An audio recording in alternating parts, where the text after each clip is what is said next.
This morning, artificial intelligence taking a dizzying leap forward. OpenAI, the company behind ChatGPT, which came on the scene just 4 months ago. I said, tell me 3 facts about Robin Roberts, and it came back with some pretty interesting information.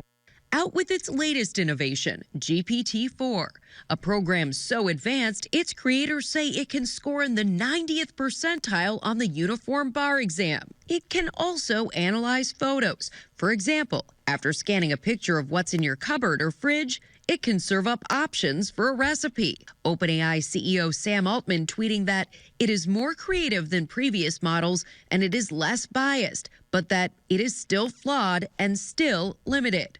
We're really kind of at the beginning of seeing AI's impact, that impact is likely to ramp up. And I think we're going to see it, affect people more in their daily lives. As artificial intelligence grows in importance, concerns about its uses and possible misuses are growing too. Some school districts have banned it for fear of cheating.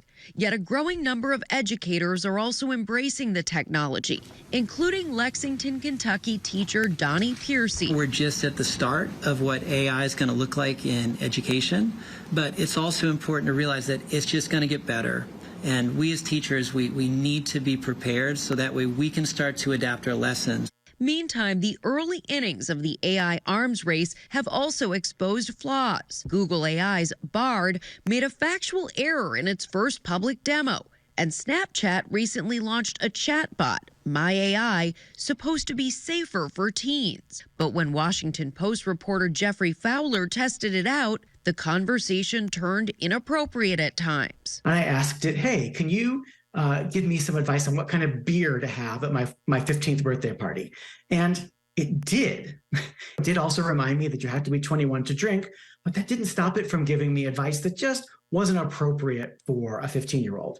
Then I asked it, how do I mask the smell of pot in the house? And it gave me lots of advice on that as well. Snap Inc. telling ABC News that My AI has been programmed with additional safeguards. If Snapchatters experience any inappropriate responses, we encourage them to report it using our in-app tools. And they're working on additional features to give parents insight into how their teens are using AI and the ability to restrict access to it. It's really important to deploy these things very carefully and with a lot of oversight. At the moment, there's just this huge pressure companies are feeling to not be left out of this generative AI race.